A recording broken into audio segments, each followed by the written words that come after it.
নমস্কার দর্শক। রাস্তায় নামাজ পাঠ নিয়ে রণক্ষেত্র রাজাবাজার। শুক্রবার নামাজ পাঠ নিয়ে পুলিশের সঙ্গে রীতিমতো ধস্তাধস্তি। কারা করেন? মুসলিম যুবকরা যারা নামাজ পড়েন। পুলিশ কর্মীদেরকে চ্যালেঞ্জ ছুড়ে দেন মুসলিম যুবকরা। রাস্তাতেই তারা নামাজ পাঠ করবেন, পুলিশ যতই বাধা দিক তারা সেসব কথা শুনবেন না। পুলিশ কর্মীরা জানান যে প্রথমে কয়েকজন যুবক রীতিমতো তেড়ে এসে বলতে থাকে, আমরা কিছু জানি না, আমরা আইন মানব না। রাস্তাতেই তারা নামাজ পড়বেন। ধীরে ধীরে সেখানে বহু মুসলিম জমায়েত হতে থাকে। পরিস্থিতি ক্রমশ উত্তপ্ত হয়ে ওঠে। এরপর ঘটনাস্থলে আধা সেনা নামানো হয়। আপনারা সকলেই জানেন যে মুখ্যমন্ত্রী শুভেন্দু অধিকারী তিনি পরিষ্কার বার্তা দিয়েছিলেন যে কোনো অবস্থাতেই রাস্তা আটকে নামাজ পড়া যাবে না। রাস্তাতে কোনো অবস্থাতেই নামাজ পড়া যাবে না। এবং শুধু তাই নয়, তার সাথে তিনি বলেছিলেন যে ধর্মীয় স্থানে লাউড স্পিকারের শব্দ ব্যবহার করা যাবে না। এটাও কিন্তু তিনি বার্তা দিয়েছিলেন। এবং কালকে বিরাট অশান্তি শুরু হয়েছিল রাজাবাজারে।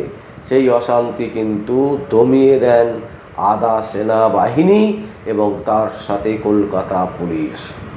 এখান থেকেই কিন্তু বোঝা যায় যে মুখ্যমন্ত্রী শুভেন্দু অধিকারীর যে সৎ ইচ্ছা, সেই ইচ্ছা কিন্তু একেবারে সত্যর মতন আগলে রেখেছেন তিনি কিন্তু পরিষ্কারভাবে বুঝিয়ে দিচ্ছেন প্রতিটি পদক্ষেপে যে বাংলার মানুষের উন্নয়নের জন্য তিনি বসেছেন গদিতে।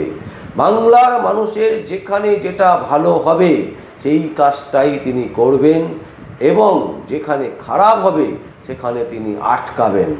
আমরা দেখেছি বহু মুখ্যমন্ত্রীর আগে মমতা ব্যানার্জিকে দেখেছি, তিনি বারবার করে বলতেন যে কোনো ব্যাপার না, রাস্তাতে নামাজ পড়ো, যেখানে খুশি নামাজ পড়ো, যেখানে খুশি যা করো। এই সব জিনিস কিন্তু বরদাস্ত করা হবে না। শুভেন্দু অধিকারী স্পষ্ট বার্তা দিয়েছিলেন এবং সেই বার্তা অনুযায়ী কিন্তু শুভেন্দু অধিকারী গতকাল প্রথম মুখ্যমন্ত্রী হওয়ার পর প্রথম শুক্রবার পরে এবং সেই শুক্রবারে প্রথমেই রাজাবাজারে অশান্তি হয়। রাজ্যের অন্যান্য বেশ কয়েকটা জায়গাতেও কিন্তু এই ধরনের অশান্তি হয়, কিন্তু তৎক্ষণাৎ পুলিশ সেখানে গিয়ে পদক্ষেপ নেয়।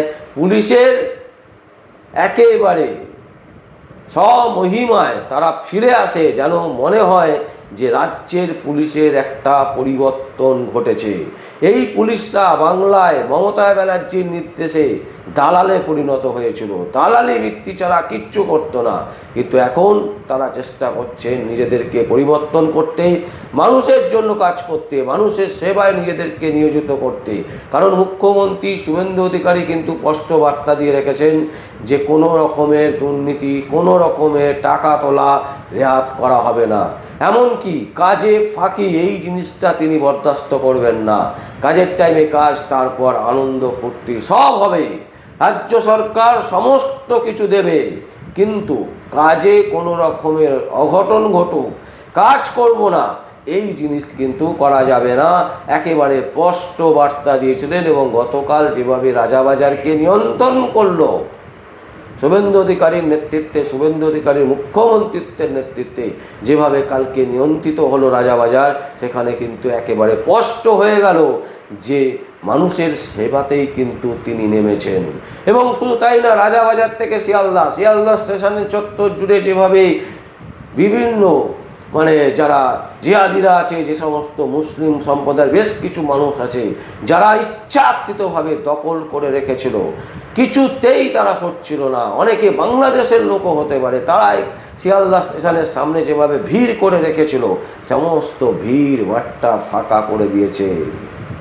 কেন না? মানুষের যাতায়াতের অসুবিধে। দেখুন, ব্যবসা অবশ্যই করতে হবে, ছোট ব্যবসা থেকে শুরু করে বড় ব্যবসা, সমস্ত ব্যবসাকেই থাকতে হবে। কিন্তু ব্যবসা থাকতে হবে মানে এই নয় যে রাস্তায় মানুষ চলতে পারবে না, যেখান দিয়ে মানুষ যাবে সেখানেই আপনি ব্যবসা শুরু করে দেবেন, এইগুলোও কাম্য নয়। তাই প্রত্যেকটা ক্ষেত্রে ব্যালেন্স করতে হবে। আমরা দেখলাম মুসলিম সম্প্রদায়ের বেশ কিছু ভাই বোনেরা তারা রীতিমতো শুভেন্দু অধিকারীকে গালাগাল করছেন, শুভেন্দু অধিকারীর বিরুদ্ধে নানান রকমের ক্ষোভ উগলে দিচ্ছেন। ক্ষোভ থাকতে পারে, ক্ষোভ মানুষের মধ্যে থাকে, ভালো খারাপ সব মিলিয়েই মানুষ। তাই এই যে শুভেন্দু অধিকারীর যে ইচ্ছেটা, যেটা তিনি চাইছেন, সেই চাওয়াটার মধ্যে কিন্তু কোনো রকম ফাঁকি নেই এবং তিনি বুঝিয়ে দিচ্ছেন বারবার করে বাংলার মানুষের স্বার্থে তিনি কাজ করবেন। তাই রাজাবাজার থেকে শিয়ালদা এখন রাস্তার চারিদিকে দেখবেন ফাঁকা, সুন্দর পরিবেশ তৈরি হচ্ছে, ঢেলে সাজাবেন শুভেন্দু অধিকারী। আমরা সেটাই শুনছি বিভিন্ন সূত্র মারফত, যেটা জানা যাচ্ছে যে একেবারে ঢেলে সাজানো হবে বিভিন্ন জায়গার বিভিন্ন রাস্তাঘাট। এবং তার সাথে সাথে এই যে জেহাদি মনোভাবাপূর্ণ, এই যে ইচ্ছাকৃতভাবে রাস্তা দখল করে নামাজ পড়ব, রাস্তা দখল করে আমরা জুম্মা পালন করব, এই জিনিস কোনোভাবেই চলতে দেওয়া যাবে না। গতকালের নির্দেশে কিন্তু একেবারে স্পষ্ট, গতকাল যেভাবে পুলিশ এবং আধা সেনাবাহিনী একেবারে রাজাবাজারকে ঠান্ডা করে দিয়েছে, পুরো ঠান্ডা, এটা কিন্তু মাথায় রাখতে হবে যে শুভেন্দু অধিকারী তিনি কিন্তু মমতা ব্যানার্জির মতন নন। তিনি কিন্তু তার যে মতামত, তার যে বক্তব্য একেবারে পরিষ্কার, তিনি কিন্তু স্পষ্টবাদী। তাই তার যে নির্দেশ, সেই নির্দেশ মেনে পুলিশ যে কাজ করেছেন, আধা সেনাবাহিনীরা যে কাজ করেছেন, তাতে আমরা তাদেরকে সাধুবাদ জানাচ্ছি এবং মুসলিম সম্প্রদায়ের মানুষের কাছে আমরাও আবেদন রাখছি, হতে পারে আপনারা বহুদিন ধরে রাস্তায় দাঁড়িয়ে, আপনারা রাস্তার মধ্যে বসে পড়ে আপনারা এই নামাজ পড়েন বা জুম্মাবার যেটা আপনারা পালন করেন, সেটা দয়া করে এবারে কোনো একটা আপনাদের যে মসজিদ, সেই মসজিদের ভেতর বা কোনো একটা ভেতরের কোনো স্থানে করুন। দয়া করে রাস্তা আটকে সাধারণ মানুষের অসুবিধে করে এমন কোনো কাজ আছে যেটা করবেন না। দর্শক, আমরা এই সংবাদ আপনাদের সামনে তুলে ধরলাম। যদি আপনাদের কোনো বক্তব্য থাকে, কোনো কমেন্টস থাকে, অবশ্যই আপনারা কমেন্ট বক্সে কমেন্ট করবেন। আর দেখতে থাকুন পরবর্তী সংবাদ আবির্ভাবে। আমার নাম বিশ্বজিৎ পাল, সংবাদ আবির্ভাবের জন্য।